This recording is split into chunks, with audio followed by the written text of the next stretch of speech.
10-4강 수소 원자의 전자 전위와 선 스펙트럼. 이전 강의 10-3강에서는 보의 원자 모형에 대해 이야기를 했습니다. 사실 보의 원자 모형의 출발 아이디어를 수소 원자의 선 스펙트럼에서 얻었다라는 것을 한두 번 언급했었죠. 이번 강의의 주인공이 바로 수소 원자의 선 스펙트럼입니다.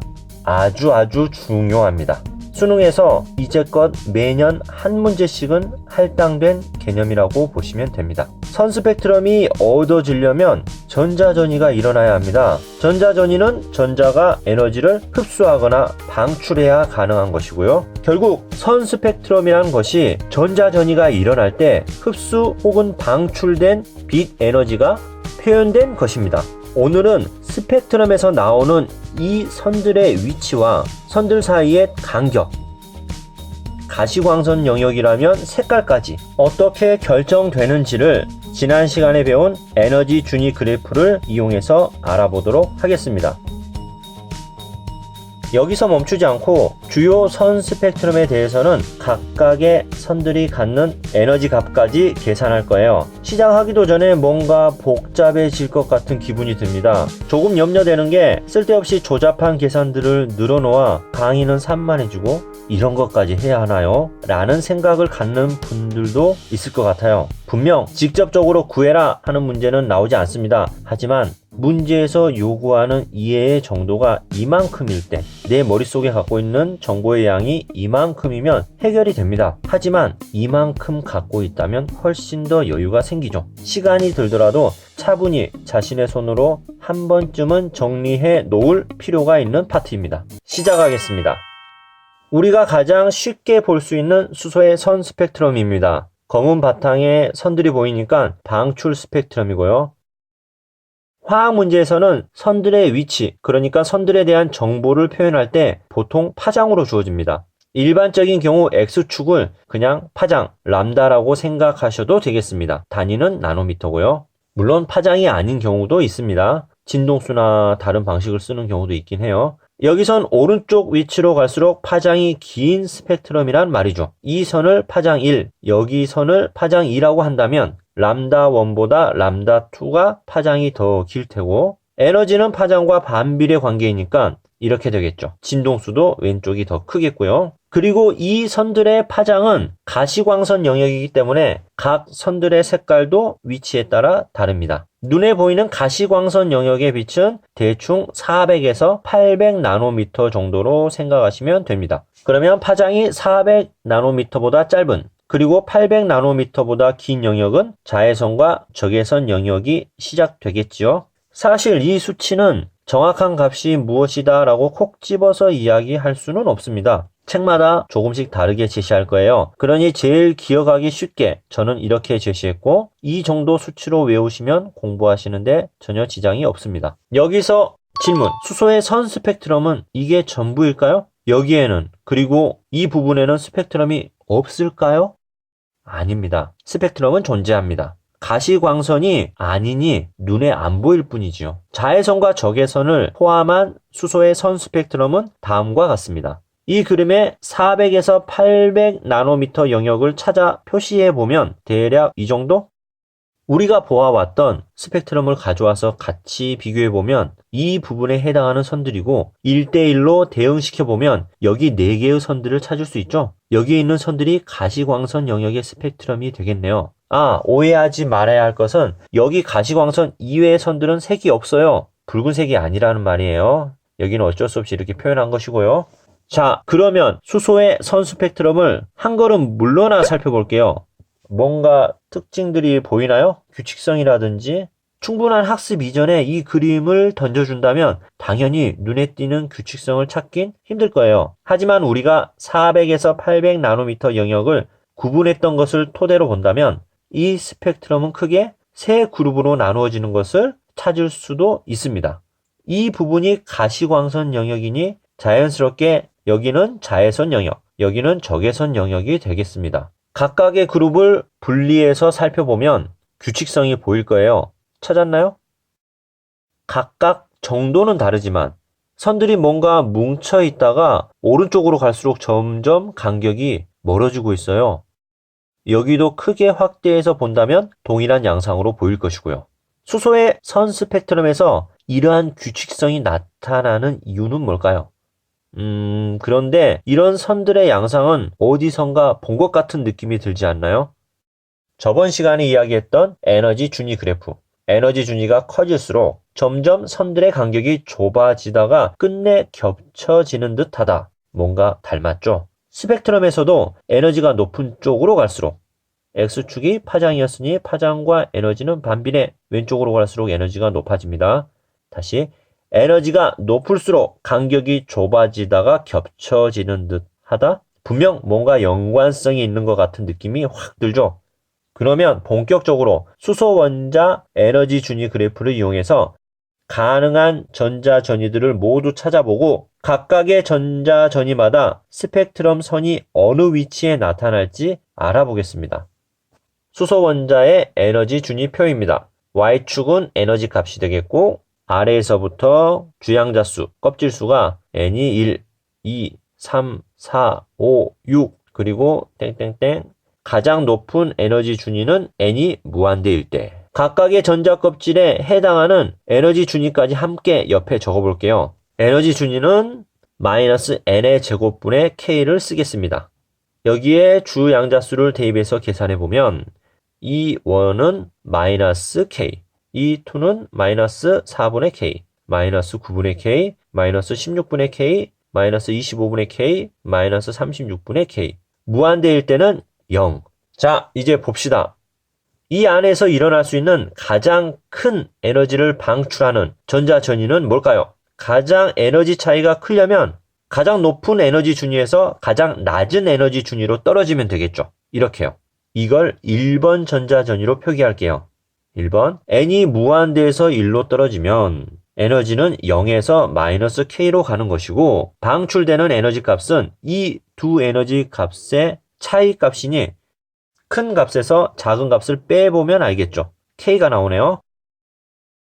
그러면 여기 스펙트럼에서 에너지 K에 해당하는 선은 어떤 것일까요? X축에서 왼쪽으로 갈수록 에너지가 커진다고 했습니다. 그럼 가장 큰 에너지를 갖는 선이 제일 왼쪽에 있는 선이 되겠죠? 이것이 1번 전자전위에 해당하는 선이고 파장은 91나노미터라고 나왔네요. 파장도 계산하라면 할 수 있지만 그것까지는 하지 않아도 되겠습니다. 지적 호기심이 생기시는 분들은 K값에 1312kJ/몰을 쓰고 10-1강에서 알려드린 에너지는 H 람다분의 C 공식을 이용해서 구해보세요. 계산해봤는데 도저히 안 나온 분들은 답글 달면 어디서 잘못된 건지 알려드릴게요. 자, 가장 큰 에너지를 방출하는 선 스펙트럼의 에너지 값과 스펙트럼의 위치까지 찾아봤습니다. 이번에는 두 번째로 큰 에너지를 방출하는 선 스펙트럼을 찾아봅시다. 가장 높은 에너지 준위가 아닌 바로 한 칸 아래에서 출발하면 그러니까 무한대 마이너스 1 전자 껍질에서 출발해서 가장 낮은 에너지 준위까지 떨어지면 되겠죠.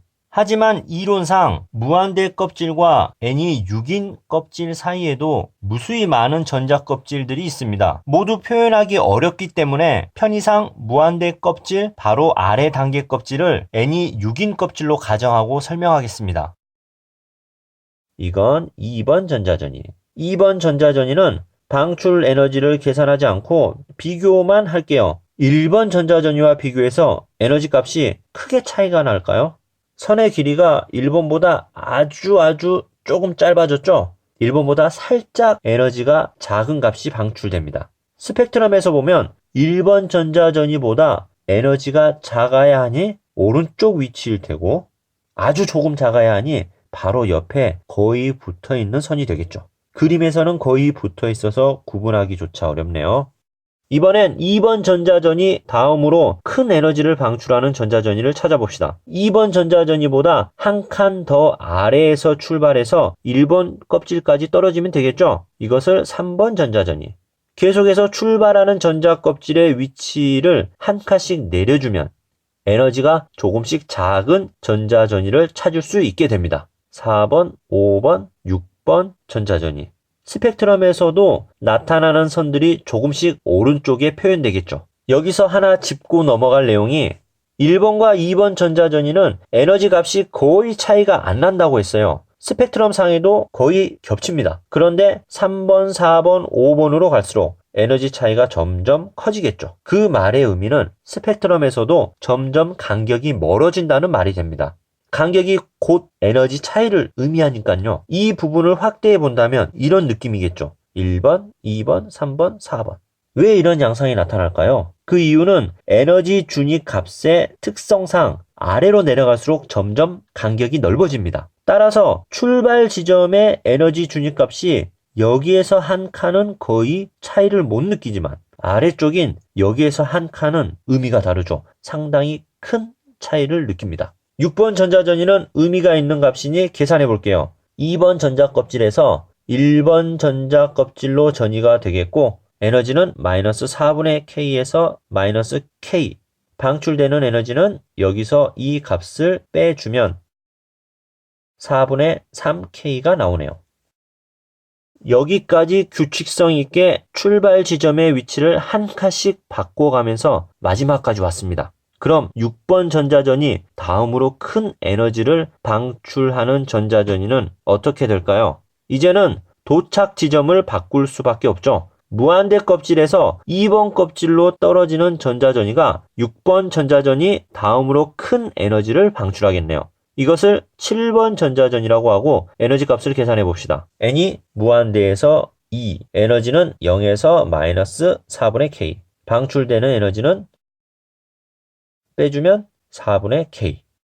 사실 7번 전자전이는 계산 안 해줘도 눈치 빠르면 알 수 있었겠죠. 1번 전이 값이 k라고 했어요. 6번 전자전이가 4분의 3k. 그러면 1번에서 6번을 빼준 간격이 7번 간격과 동일하죠. k에서 4분의 3k를 빼주면 4분의 k. 계산했던 것과 같은 값임을 확인할 수 있습니다. 그러면 7번과 6번 전자전이의 에너지 차이가 3배 난다는 말입니다. 정확하게 그림을 그리려면 이 간격도 3배 차이가 나야겠죠? 전에 제가 그렸던 에너지 준위표는 실제 비율을 적용해서 그렸던 겁니다. 봐볼게요. 여기 눈으로 봐도 대략 3대 1 정도 되죠? 이제 여기서 이번 강의에서 가장 중요하면서도 놀라운 에너지 준위값의 숨겨진 비밀을 이야기할게요. 전자 껍질 한 칸이라고 해서 다 같은 한 칸이 아닙니다. 전자 껍질 한 칸에도 클래스의 차이가 있음을 느낄 수 있을 겁니다. 뭔가 거창하게 이야기를 했죠. 여기 한 칸의 에너지 차이가 나머지 칸들을 모두 더한 에너지 값보다 3배 크다는 겁니다. 그것뿐만 아닙니다. 여기 한 칸도 마찬가지입니다. 이 위에 나머지 칸들을 모두 더한 것보다 에너지 값이 더 큽니다. 간혹 문제에서 이런 함정에 빠지곤 합니다. 원자 모형을 그려주고 B에서 방출된 에너지가 A에서 방출된 에너지보다 크다? 그림만 보면 맞는 것 같죠? 땡! 당연히 아닙니다. 이런 문제는 조금 치사한 느낌이 들죠? 그럼 여기서 주는 중요한 시사점은 무엇이냐? 방출 스펙트럼의 전자전이에서 에너지 값을 결정짓는 가장 큰 변수는 전자가 출발하는 지점이 아니다. 전자가 도착하는 지점이 어디냐에 따라서 에너지 값의 스케일이 달라진다. 1번 전자 껍질로 전이가 일어나는 가장 작은 에너지 값이 2번 전자 껍질로 전이가 일어나는 가장 큰 에너지 값보다 훨씬 더 크다는 겁니다. 더 나아가서 6번 전자전이의 스펙트럼 위치를 설명 안 하고 넘어갔는데요. 이것은 7번 전자전이 스펙트럼 위치와 비교하려고 그랬어요. 1번 전이부터 다시 살펴보면 가장 왼쪽 선부터 점점 간격이 멀어진다고 했죠. 1번, 2번, 3번 차이가 거의 눈에 안 보이다가 그래도 비교적 뚝 떨어진 선이 보입니다. 이게 6번 전자전입니다. 왜냐고요? 이 선 다음에 오는 선은 왼쪽에 비해 엄청나게 뚝 떨어졌죠. 여기 뭉쳐진 선 중 가장 왼쪽, 그러니까 뭉쳐있는 선들 중에서 가장 높은 에너지의 선 스펙트럼과 간격이 엄청 멀리 떨어져 있습니다. 이 두 선은 왜 이렇게 에너지 차이가 크냐고요? 전자전이가 일어날 때 도착하는 지점이 달라졌기 때문입니다. 이 선이 6번 전이, 그러니까 1번 껍질로 도착하는 전자전이 중 가장 에너지가 작은 전자전이. 에너지 값은 4분의 3K였죠. 이 선이 7번 전이 2번 전자껍질로 도착하는 전자전이 중 가장 에너지가 높은 전자전이. 에너지 값은 4분의 K. 도착 지점이 2번 껍질로 바뀌었습니다. 한 가지 더 증명해 드릴게요. 10-1강에서 에너지는 파장과 반비례 관계라고 했죠. 10-1강, 10-2강 중요합니다. 6번 선이 7번 선보다 에너지가 3배 큽니다. 그러면 파장은 3분의 1이 되어야겠죠. 반비례하니까. 보세요. 파장은 7번 선이 3배 길죠. 이제 중요한 이야기는 거의 다 했어요. 다시 올라가서 나머지 정리할게요. 이제는 앞에서 했던 것들의 반복으로 쭉 정리해 보면 됩니다. 7번 전자전이 바로 다음으로 에너지가 큰 전자전이는 역시 출발점이 한 칸 아래. 이런 식으로 8번, 9번, 10번, 11번 전자전이를 표현해 봤고요. 11번 전자전이가 2번 전자껍질로 떨어지는 전자전이 중 가장 작은 에너지를 방출합니다. 에너지 값을 한번 구해 볼게요. N은 3에서 2. 에너지는 마이너스 9분의 K에서 마이너스 4분의 K. 방출 에너지는 빼주면 36분의 5K. 11번 전이 다음으로 작은 에너지를 방출하는 전이는 이제 도착 지점이 3번 껍질로 가야겠죠. 무한대에서 3번 껍질. 이것이 12번 전이. 에너지 값을 계산해보면 9분의 K. 역시 11번 전자전이와 비교하면 분모를 통일해서 비교해보면 36분의 4K니까 11번 전자전이가 더 크죠. 이런 것은 보기에서 이런 식의 표현도 나옵니다. 11번과 12번 전자전이에 방출된 에너지의 크기 B는 5대 4이다. 맞는 표현입니다. 스펙트럼 상에서 이 두 전이를 찾아보면 여기가 11번 전이, 여기가 12번 전자전이에 해당하는 선이 되겠습니다. 그러면 이 선은 10번, 9번, 8번 전이 이렇게 되겠죠? 12번 전자전이 이후 3번 전자껍질로 떨어지는 전자전이들을 그려보면 이렇게 표현해 봤습니다. 자, 이제 한 걸음 물러나 전자전이와 스펙트럼을 동시에 보면서 큰 그림을 다시 정리할게요. 방출되는 에너지 값을 결정짓는 가장 큰 변수는 뭐라고 했죠? 전자전이가 일어날 때 도착 껍질이 어디냐입니다. 1번 껍질로 떨어지면 한 칸만 떨어져도 큰 에너지 값을 나타내기에 스펙트럼 상에서도 이 위치라고 했습니다. 이 선들이 모두 1번 전자껍질로 전이가 일어난 것들이고 빛의 영역으로 분류하면 자외선에 속합니다. 이것을 라이먼이라는 사람이 발견했어요. 그래서 1번 껍질로 떨어지는 전이들을 라이먼 계열이라고 부릅니다. 이 내용들을 이해한 후에 이것들은 암기해야 합니다. 암기할 것 1번 껍질로 전자전이, 라이먼 계열, 자외선 영역. 그럼 다음 스펙트럼 그룹들, 이 선들은 2번 껍질로 전자전이가 일어나는 집단들이죠. 빛의 영역으로 따지면 가시광선 영역입니다. 발머라는 사람이 발견했고요. 그래서 발머 계열입니다. 암기할 것은 2번 껍질로 전자전이 발머 계열 가시광선 영역. 사실 엄격한 잣대를 들이대면 발머 계열 중 일부는 2번 껍질로 전자전이가 일어났음에도 불구하고 빛의 영역으로 따져보면 자외선에 속한다는 설명을 하는 경우도 있어요. 하지만 고등학교 화학에서 크게 중요한 부분은 아닙니다. 이런 예외적인 부분을 부각시켜서 문제화하지는 않습니다. 여러분들은 이렇게 일반화하셔도 크게 문제되지 않습니다. 마지막 스펙트럼 그룹, 이 선들은 3번 전자껍질로 전자전이가 일어나는 집단들이죠. 빛의 영역으로 따지면 적외선입니다. 파셴이라는 사람이 발견했고요. 암기할 것은 3번 껍질로 전자전이 적외선 파셴 계열. 참고 서적들 보면 암기법들이 나와 있을 거예요.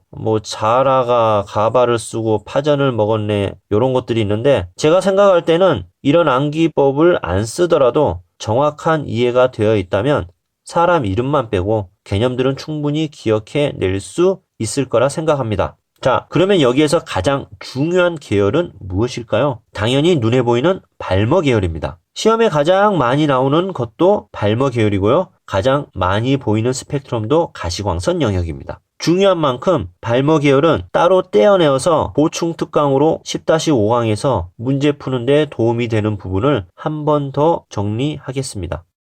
쉬운 예제 하나 풀고 이번 강의 끝낼게요. 문제는 쉽지만 2019학년도 수능 문제입니다. 그림은 수소 원자에서 일어나는 전자전이이다. 에너지 준위는 이렇게 표현했죠? 바로 보기 볼게요. 기억. B에서 방출되는 빛은 가시광선이다. 1번 껍질로 떨어졌네요. 자외선이 되어야겠죠? 틀렸습니다. 니은 보기 때문에 이 문제를 예제로 가져왔어요. 상당히 자주 보이는 표현입니다. 이온화 에너지라는 것은 원자과 전자 한 개를 제거할 때 필요한 에너지입니다. 수소는 전자가 한 개이니 1번 껍질에 있는 전자가 원자과 전자이고 제거한다는 것은 무한대로 먼 껍질로 보내버리는 겁니다. 여기서 표현하자면 이런 전자 전이에 필요한 에너지가 이온화 에너지가 되겠습니다. 니은은 틀렸고요. 디귿. A 에너지는 B 플러스 C. 맞죠? 단 주의할 건 간혹 파장 A가 파장 B 플러스 파장 C와 같다라는 보기가 나올 경우도 있어요. 당연히 이것은 아닙니다. 정답은 2번. 오늘은 여기까지 할게요. 이상입니다.